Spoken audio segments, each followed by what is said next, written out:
Film hero Charlie के साथ शुरू होती है, जो अपने बेटे एनाटोली के साथ एक हैप्पी जर्नी से लौट रहा है। जब वे शहर में पहुंचते हैं तो लड़का चार्ली से विनती करता है कि वो उसे कार से बाहर जाने दे और एक बस्कर का प्रदर्शन देखे। चार्ली सहमत है और कहता है कि वो अपनी कार पार्क करने के बाद वहीं होगा। हालांकि जैसे ही वो कार से बाहर निकला, कई नकाबपोश लोगों ने उसे घेर लिया और उस पर गोली चलानी शुरू कर दी। अंत में वो चमत्कारिक रूप से जीवित रहता है। होश खोने के दौरान वो एक याद को याद करता है जब वो अभी भी जेल में एक युवा व्यक्ति था, जिसे अपराध का जीवन जीने के तरीके पर ओल्ड टाइमर के रूप में जाने जाने वाले एक पुराने मॉबस्टर से सलाह मिलती थी। ओल्ड टाइमर उसे चेतावनी देता है कि एक बार जब वो क्राइम में आ गया तो बाहर निकलना संभव नहीं है। चार्ली को अस्पताल ले जाया गया, जहां डॉक्टर उसके शरीर में लगी सभी 22 गोलियों को निकालने के लिए कड़ी मेहनत कर रहे हैं। कहीं और हम टोनी सकिया नाम के एक व्यक्ति से मिलते हैं, जिसे चार्ली की स्थिति के बारे में पता चलता है। टोनी सकिया स्पष्ट रूप से एक शक्तिशाली और क्रूर व्यक्ति है, जो ये सवाल उठाता है कि क्या वह वही था जिसने चार्ली को मारने के लिए एक गिरोह को काम पर रखा था। चार्ली की शूटिंग राष्ट्रीय टेलीविजन पर प्रसारित की जाती है और न्यूज़कास्टर का उल्लेख है कि वो एक रिटायर्ड मॉबस्टर है। इसके बाद पुलिस कप्तान मैरी गोल्डमैन मामले में दिलचस्पी लेती है और अपराध स्थल पर जाने का फैसला करती है। जब चार्ली सर्जरी में है, हम उसके बचपन में एक और फ्लैशबैक देखते हैं जब युवा चार्ली को पता चलता है कि उसके प्रतिद्वंद्वी ने ओल्ड टाइमर की हत्या कर दी थी। नतीजतन युवा चार्ली और उसके सबसे अच्छे दोस्त टोनी साकिया और करीम ने अपने पुराने मेंटर की मौत के रिवेंज में हर्नांडेज नाम के एक फेमस डॉन की हत्या करने का फैसला किया।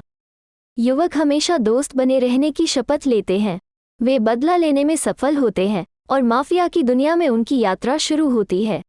इस समय प्रेजेंट टाइम में पुलिस कप्तान मैरी गोल्डमैन का सामना उसके वरिष्ठ अधिकारी से होता है, जो उसे मामले को छोड़ने की सलाह देता है क्योंकि चार्ली एक पूर्व मॉबस्टर है और पुलिस को बस उन्हें एक दूसरे को मारने देना चाहिए। मैरी उसकी उपेक्षा करती है और मामले की जांच जारी रखती है।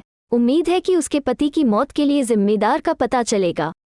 वो फिर चार्ली के अस्पताल के कमरे में जाती है और उससे पूछताछ करने लगती है। चार्ली किसी न किसी वजह से मुंह बंद रखता है।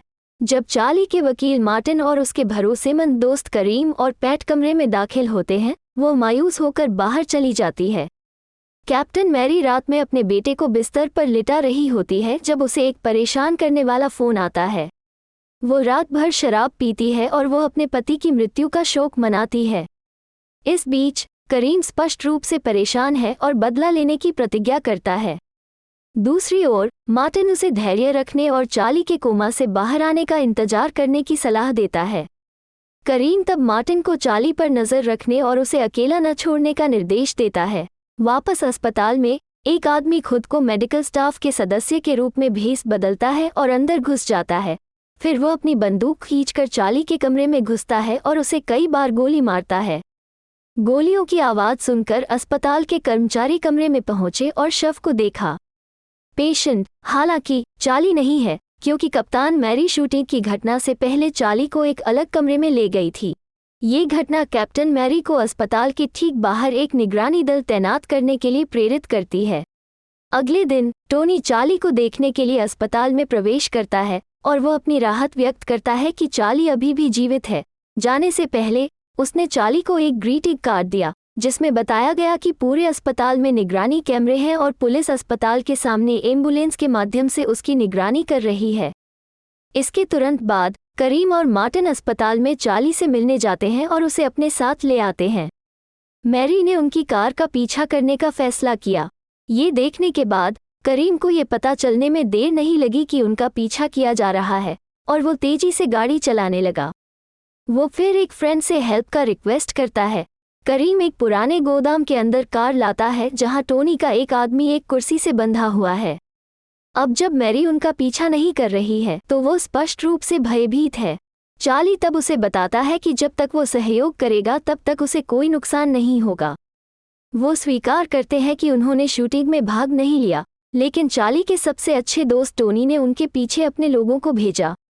इसके अलावा टोनी चार्ली को मरवाना चाहता है क्योंकि वो रिटायर हो गया था और उसे अपना इल्लीगल बिजनेस चलाने के लिए छोड़ दिया था, और अब उसे डर है कि चार्ली एक दिन उसके रास्ते में आ जाएगा।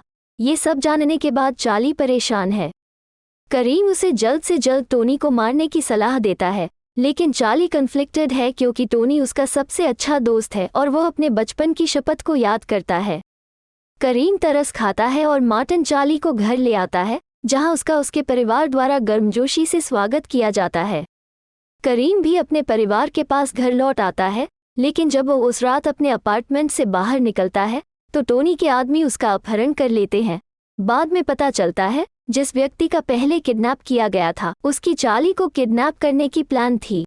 बेशक बंधे हुए आदमी की टोनी की सहानुभूति हासिल करने की योजना उल्टी पड़ जाती है जब उसे गोली मार दी जाती है। इसके बाद उन्होंने करीम के परिवार को चेतावनी देने के लिए उसकी एक अंगुली काट दी। चार्ली, जो अभी अपने बिजनेस के में जा रहा था, करीम की मौत के बारे में जानकर तबाह हो गया। वो अंतिम संस्कार में जाता है और करीम के परिवार को दर्द से कराहता हुआ देखता है।